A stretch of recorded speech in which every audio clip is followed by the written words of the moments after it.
இந்த வீடியோவில் SQL ப்ரொசீஜரில் உள்ள கர்சர் ஃபங்க்ஷன்ஸ் பற்றி இந்த வீடியோவில் பார்க்கலாம். SQL ப்ரொசீஜரில் ஒரு கர்சர் ஃபங்க்ஷன் இருக்குது. அதை எப்படி நாங்கள் எங்களோட ப்ரோக்ராம் டேட்டா பேஸில் எப்படி யூஸ் பண்ணி செய்வது என்பது தொடர்பாக தொடர்ச்சியாக பார்க்கலாம்.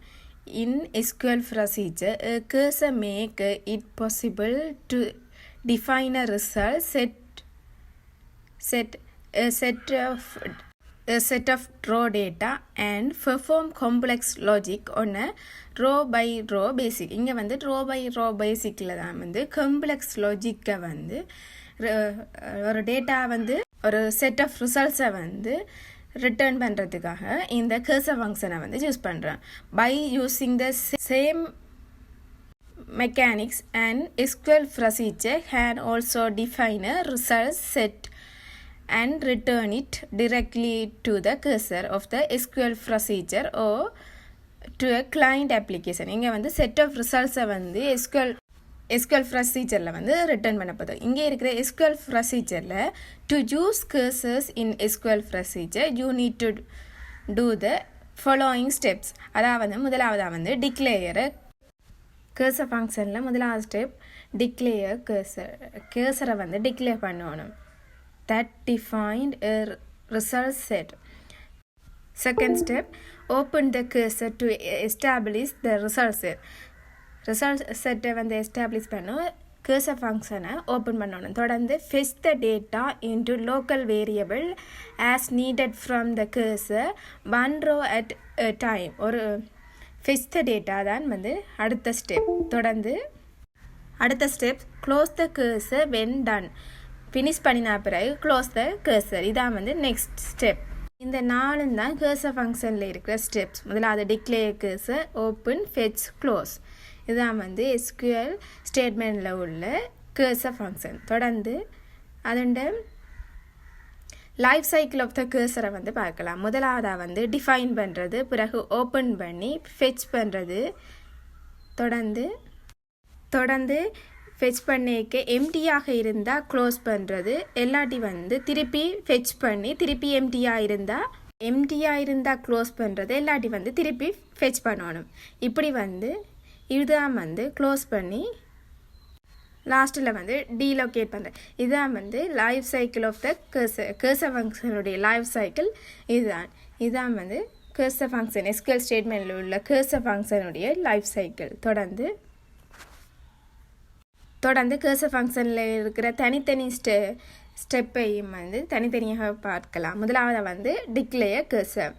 த first step is to declare the cursor using the below SQL statement. கீழே தரப்பட்ட SQL ஸ்டேட்மெண்ட்டை யூஸ் பண்ணி தான் கர்சர் ஃபங்க்ஷனை டிக்ளேர் பண்ணுறது. முதலாவது டிக்ளேர் கர்சர் நேம், அங்கே கர்சர். முதலாவது ஸ்டெப் கர்சர் ஃபங்க்ஷனை டிக்ளேர் பண்ணுறது. தொடர்ந்து ஒரு ஃபோர் லூப் போட்டு செலக்ட் ஸ்டேட்மெண்ட் கொடுக்குறது. we can declare a cursor by specifying its name with the data type cursor after the declare keyword. Then we will write the select statement that define the output for the cursor.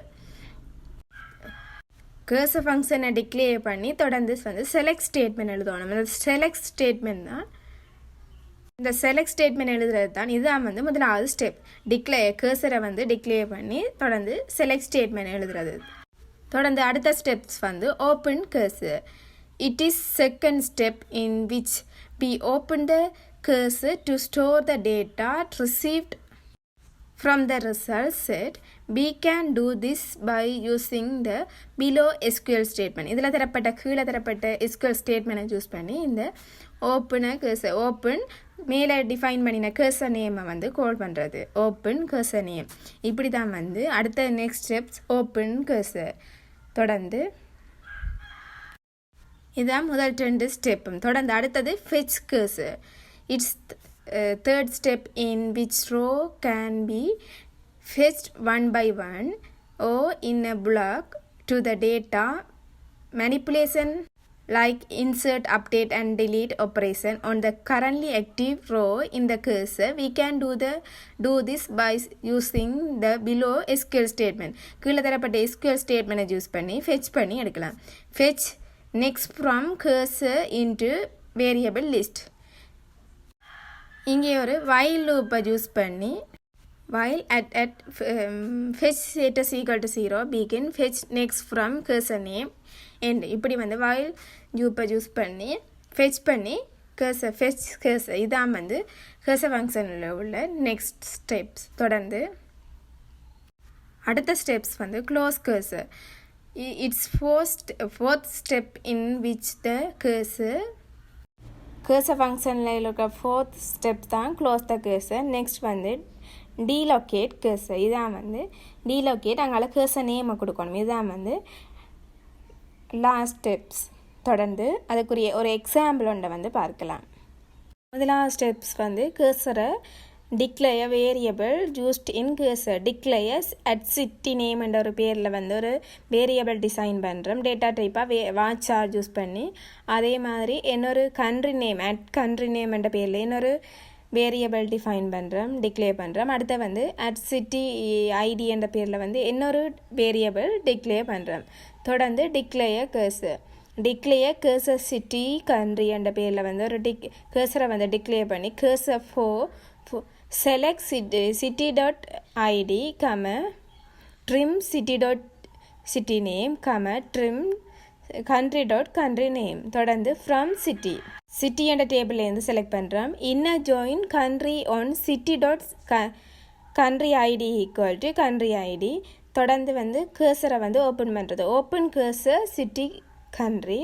தொடர்ந்து fetch next from cursor city country into at city id, at city name, at country name. தொடர்ந்து while at fetch status equal to 0 ஆக இருந்தால் begin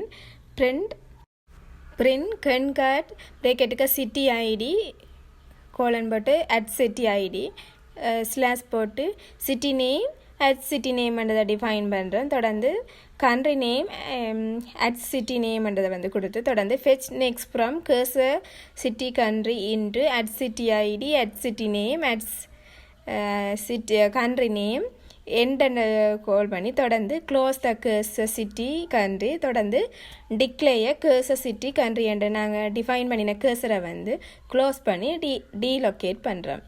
இதுதான் வந்து cursor ஃபங்க்ஷனில் இருக்கிற steps. தொடர்ந்து